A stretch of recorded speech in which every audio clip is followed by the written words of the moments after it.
Salam jemaat sekalian, Merdeka!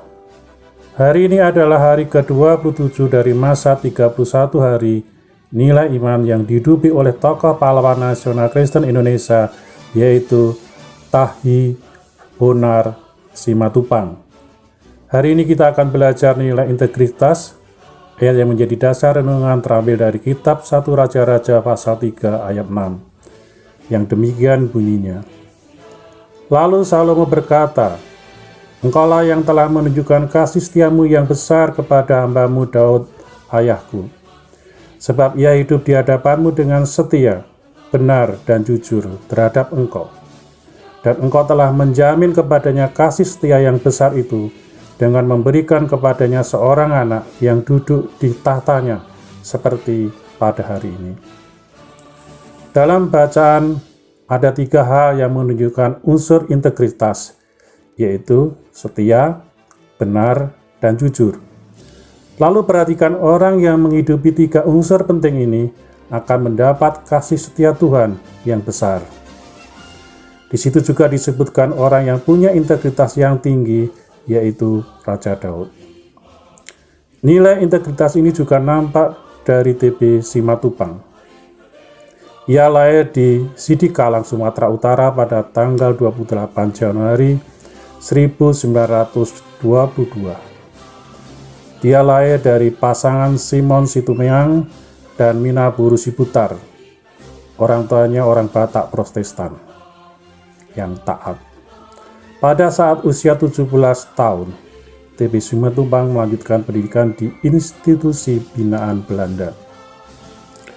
Karir militer TB Simatupang diawali saat ia masuk di Koninklijke Militaire Academy di Bandung pada tahun 1940.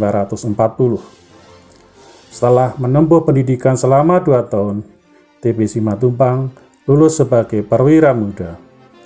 Setelah kemerdekaan Indonesia pada tahun 1945, TB Simatupang bergabung dengan Tentara Keamanan Rakyat. Dia mempunyai keunggulan di bidang organisasi dan manajemen ketentaraan. Saat itu tidak banyak perwira yang menguasai masalah tersebut. TB Simatupang turut bergerilya bersama Panglima Besar TNI Jenderal Sudirman melawan pasukan Belanda. Selama perang tersebut, ia pun diangkat menjadi Wakil Kepala Staf Angkatan Perang Republik Indonesia pada tahun 1948. Dalam kedudukannya, Simatupang ikut mewakili TNI dalam delegasi Republik Indonesia menghadiri konferensi meja bundar di Den Haag, Belanda.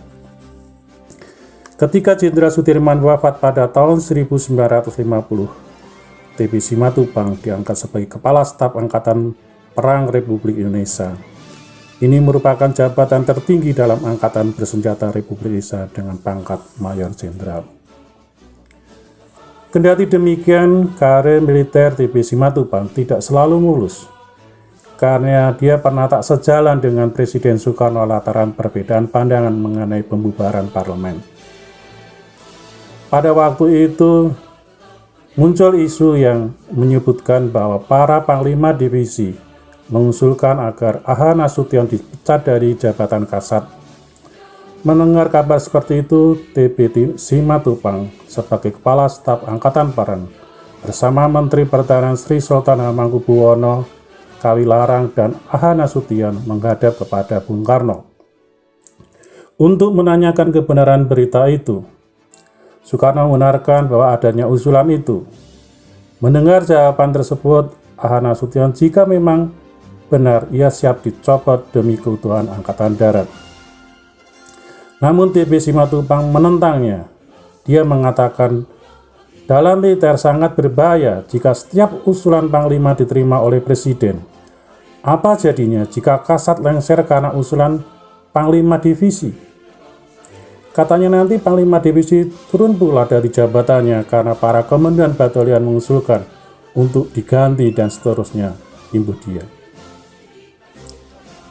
Pada waktu demonstrasi pembubaran DPRS direncanakan oleh Mabes TNI karena Kepala Staf TNI Angkatan Darat dan 7 panglima daerah menganggap DPRS terlalu ikut campur urusan internal Angkatan Perang Republik Indonesia. Dan diisukan juga TB Simatupang ada di balik demonstrasi tersebut. Pertikaian yang sengit ini antara TB Simatupang dan Bung Karno berujung pada dihapusnya jabatan Kepala Staf Angkatan Perang pada akhir tahun 1953. Kemudian pada tahun 1954, TB Simatupang diangkat sebagai penasihat militer di Departemen Pertahanan Republik Indonesia.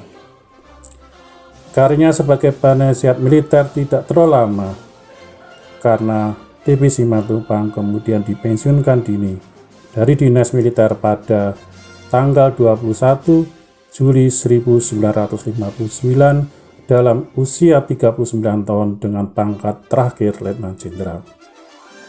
Selepas pensiun, TB Simatupang aktif dalam kegiatan keagamaan, pendidikan, dan melakukan ceramah-ceramah di gereja-gereja.